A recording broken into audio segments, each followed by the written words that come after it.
Graça e paz, estamos aqui mais uma vez para expor a palavra do Senhor. Hoje vamos dar andamento à série que estamos fazendo sobre as 7 cartas das 7 igrejas do Apocalipse. Hoje vamos falar da igreja de Éfeso e iremos ler o capítulo 2, do versículo 1 ao 7.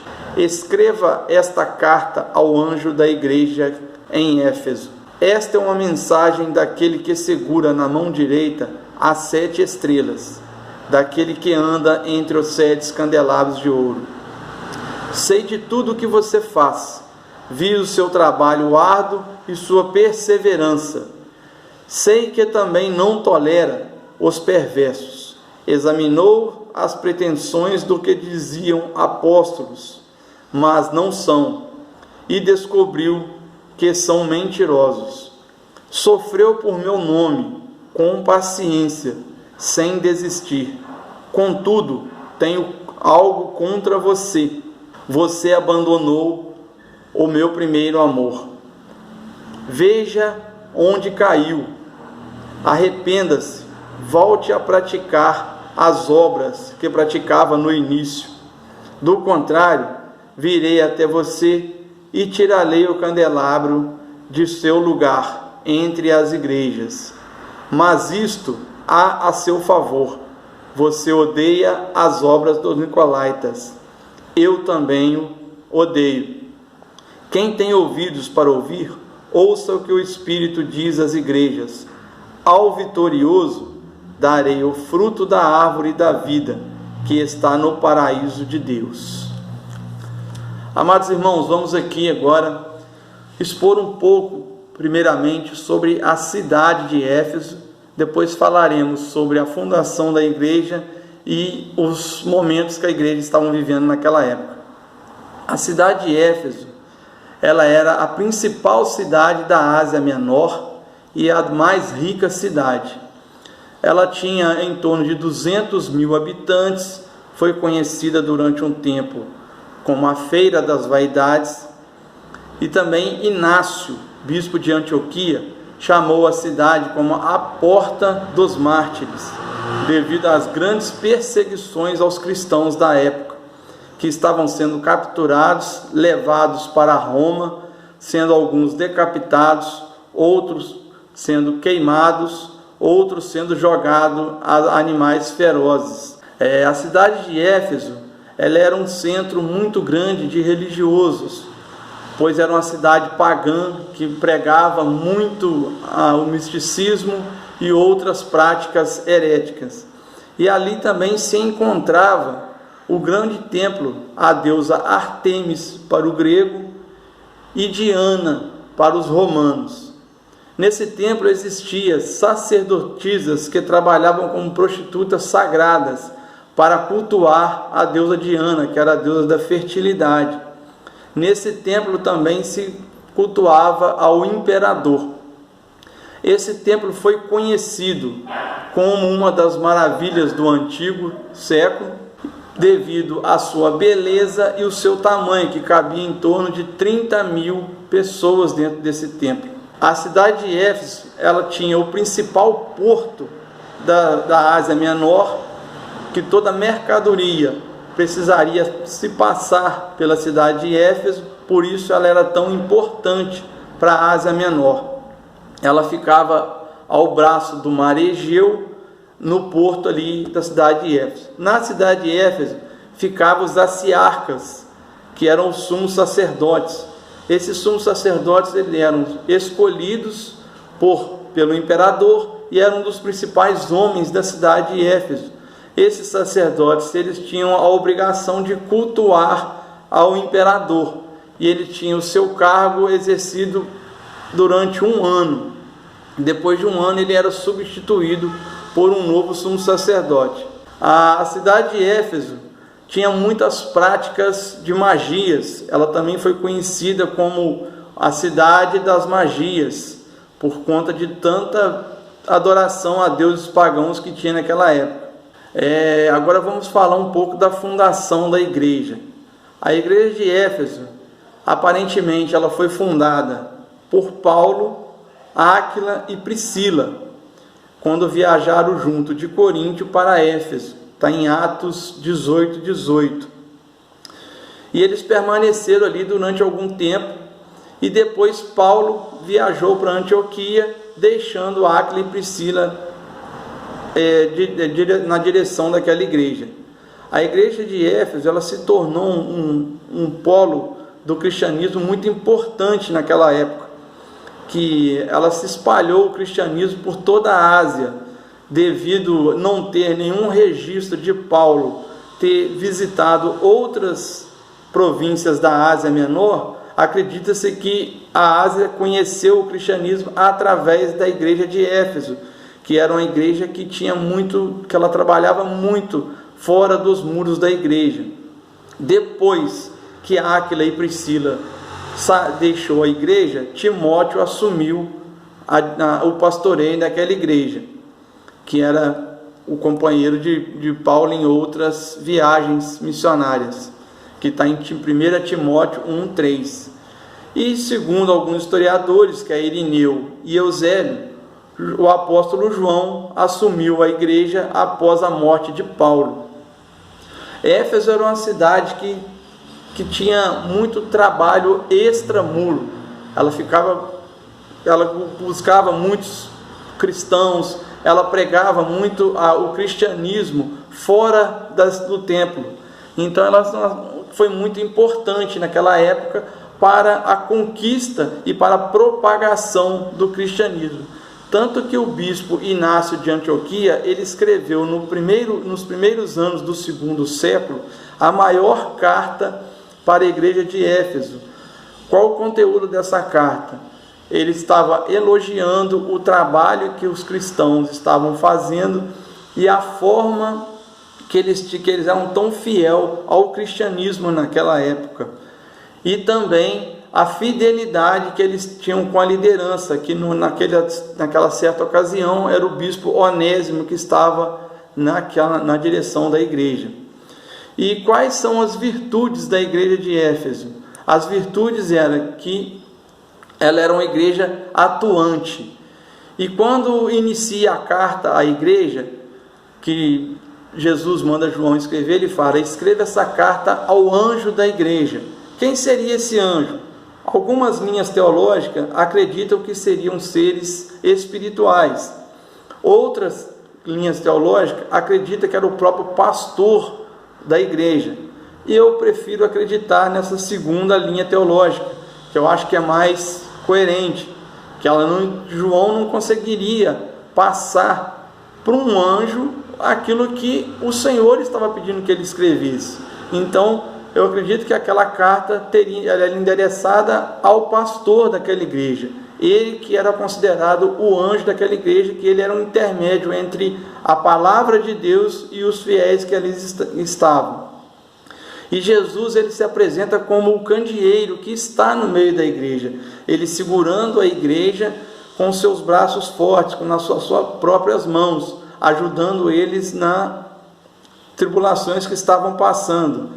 A igreja de Éfeso, como eu disse antes, era uma igreja que se destacava em relação, devido a uma cidade pagã, devido a uma cidade que estava sendo assolada por tanta prática erradas, por tanta heresia, e ela se mantinha firme na pregação do cristianismo, na propagação do cristianismo. Ela trabalhou muito fora da igreja, conquistando vários fiéis para aquela igreja, uma igreja que cresceu muito naquela época. Tanto que John Stott, ele afirma que a igreja de Éfeso era como uma colmeia industrial, que trabalhava muito em favor do cristianismo. E a Ásia Menor foi conquistada pelo cristianismo devido à igreja de Éfeso. Mas a igreja, ela lutava com muito sacrifício contra falsos apóstolos que apareceram naquela época, que estavam pregando heresias dentro da igreja. E aí a carta mesmo fala que eles provaram esses apóstolos e comprovaram que eles eram homens mentirosos, que eles não estavam pregando o verdadeiro cristianismo daquela época. e também combatendo as falsas heresias dos nicolaítas. Os nicolaítas eram uma seita do primeiro século. Não se tem muita informação sobre Nicolaita, a não ser no Apocalipse, mas o antigo historiador Irineu, ele acreditava que essa seita foi fundada por Nicolau, prosélito da Antioquia, está em Atos 6:5. E os Nicolaitas, ele eram um povo que pregava a heresia sexual. Eles falavam que não era pecado você fazer sexo antes do casamento. Eles pregavam que os fiéis poderiam comer os animais sacrificados a deuses. Eles falavam que poderia viver o melhor do mundo e o melhor da igreja. Eu vejo alguma semelhança com algumas igrejas nossas hoje, pessoas querendo viver o melhor do mundo e também viver o melhor da igreja. E isso não é o verdadeiro evangelho. O verdadeiro evangelho é você estar voltado para as coisas do Senhor, é viver o melhor de Deus dentro da igreja e levar o melhor de Deus para as pessoas que ainda não conhecem o verdadeiro Deus. Levar a igreja para o mundo, não o mundo para a igreja. João também, ele mostra um pouco mais desses mestres, desses falsos mestres, na carta a Pérgamo, que vamos ver ao vídeo futuro. A igreja, os nicolaítas, eles eram um povo que destruía a fé cristã ali. Eles não tinham o verdadeiro cristianismo neles mesmos. E a igreja de Éfeso, ela recebeu uma crítica, que foi a crítica quando Jesus fala onde eles tinham caído, que eles tinham perdido a prática do primeiro amor. Eu não sei, devido talvez a combater tantos falsos apóstolos, combater seitas heréticas, combater os nicolaítas, eles acabaram endurecendo o coração e perdendo esse verdadeiro amor. Tanto que a carta fala, volte a fazer as obras que vocês faziam no início. Que as obras do início eram uma obra feita com amor, era feita com carinho, para você trazer aquele cristão para converter ao cristianismo na época, que não era a religião dominante na época. Então, eles acabaram perdendo esse amor. E você experimentar esse amor e sofreu esse esfriamento devido às dificuldades, talvez eles não, com essas falsas doutrinas, acabaram perdendo um pouco desse verdadeiro amor. E a perda do amor é tão importante, que é tão pecado quanto a você evitar outros pecados, porque Jesus, ele nos ensinou a amar uns aos outros, tanto que ele é um dos mandamentos, amar o seu irmão como a ti mesmo. Então nós temos que amar. Então Éfeso foi advertido por essa falta de amor. Éfeso, ela se preocupou tanto em ver o pecado de outras doutrinas e esqueceu do seu próprio pecado que estava dentro da igreja, que era a falta de amor. O Hermes escreve que a igreja estava tão ocupada e separada, e na separação do mundo e com a adoração de outros deuses, que esqueceu de identificar e identificou a má doutrina, mas esqueceu de identificar a frieza que estava em si mesmo, esqueceu de identificar aquilo que estava atrapalhando a igreja a fazer a obra que o Senhor havia chamado. E o Senhor, ele dá uma nova chance nessa carta também. Ele chama o povo ao arrependimento. Ele chama o povo a voltar a fazer aquilo que fazia antes, que seria a nova chance. Jesus, e um arrependimento, ele não é uma emoção, ele é uma decisão. Você parar de praticar um pecado é uma decisão que você tem. Você se arrepender, você pode se emocionar, mas o que vai fazer você parar de fazer aquelas coisas são a decisão, é aquilo que você decidiu a não realizar mais. E Jesus adverte, corrija-se, olhe para onde você caiu, veja o que aconteceu. E ele fala que ele é o candeeiro que está no meio da igreja, e um candeeiro é feito para brilhar. Ele, sem brilhar, ele é um candeeiro inútil.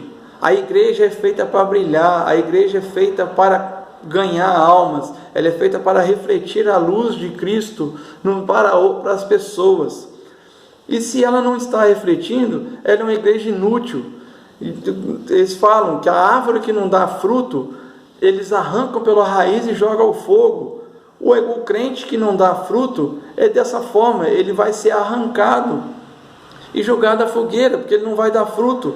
Ele vai achar que está dando fruto bom, mas não vai dar fruto. Então temos que estar atento para não acontecer com as nossas igrejas o que aconteceu com a igreja de Éfeso, que é esfriar do verdadeiro amor e perder o candeeiro, que é a mão do Senhor que sustenta aquela igreja, que ilumina aquela igreja. E ele chega no final da carta e ele faz uma promessa, que aos vencedores daquela igreja, ele daria o direito de comer do fruto da árvore da vida, que está no centro do jardim do Senhor. E ali nós poderemos também desfrutar no futuro dessa árvore da vida, comer dessa árvore da vida, se nós conseguirmos vencer nessa terra. Nós estamos sujeitos às mesmas falhas que essa igreja de Éfeso ela teve, que é esfriar, que é ter o esfriamento espiritual, que é estar combatendo. Hoje nós vemos tantos nicolaítas dentro das nossas igrejas, que é pregando heresias dentro das nossas igrejas, é pregando que não é pecado você cometer práticas sexuais dentro das igrejas ou até fora do casamento. Pessoas que estão namorando e têm a prática de realizar sexo, isso também está fora. Isso é o que os nicolaítas pregavam. Então temos vários nicolaítas que temos que estar combatendo essas práticas dentro das nossas igrejas, não deixar que isso venha fazer com que o candeeiro da nossa igreja seja retirado, que a nossa igreja seja uma igreja morta, mas sim uma igreja viva, que ilumina, que chegue e todo mundo olha e fala assim: essa igreja tem a luz, ela tem a presença de Deus nesse lugar, ela tem a presença de Jesus nesse lugar. Então, e temos a promessa de comer desse fruto. Então temos que manter a nossa fidelidade ao Jesus que sacrificou para nos darmos o direito de comer dessa árvore da vida. Então temos que comer dessa árvore da vida, temos que ser perseverante, temos que ir à obra, fazer a obra do Senhor com esse amor que a igreja de Éfeso fez no início de sua caminhada. Temos que olhar para dentro de nós e falar: será que eu estou disposto a dar o amor? Quantos cristãos da igreja de Éfeso morreram no martírio por se doar no início daquela igreja para ganhar outros cristãos naquela época, converter outras pessoas naquela época? Tanto que muitos foram martirizados por isso. Eles eram capturados por aquelas seitas heréticas, levavam até os romanos, e os romanos ali matavam aqueles homens, mas eles se dispuseram a estar disposto a fazer a obra do Senhor naquela cidade ali. Eles dispuseram a enfrentar isso tudo, e nós estamos dispostos a enfrentar aquilo que Éfeso enfrentou naquela época. Vamos olhar para nós mesmos, para dentro de nós, e vermos se estamos dispostos a enfrentar tudo isso, se estamos com o verdadeiro amor que Jesus nos ensinou, amando e dando a vida por aqueles que necessitam, levando o Evangelho àqueles que necessitam ouvir a palavra do Senhor. Não podemos ficar nas nossas casas, dentro dos nossos confortos, da nossa zona de conforto, e vendo pessoas perdendo a sua vida por motivos tão banais. Temos que ir lá e apresentar o Evangelho para essas pessoas, levar a igreja para o mundo, não o mundo para a igreja, e fazer aquilo que o Senhor nos chamou para fazer, que é proclamar o Evangelho a todos na terra, até os confins da terra. Vamos lá proclamar o reino de Deus para aqueles que ainda não conhecem. Vamos ganhar almas para o Senhor. Não vamos perder esse primeiro amor como Éfeso perdeu. Vamos olhar para nós mesmos e reavivar esse amor dentro de nós. Em nome de Jesus, é essa palavra que eu gostaria de deixar com os irmãos. Espero ter levado um pouco de conhecimento daquilo que Éfeso estava passando naquela época, as tribulações e um pouco do que era a história daquela cidade e o que aconteceu naquela época. Fiquem na paz, em nome de Jesus.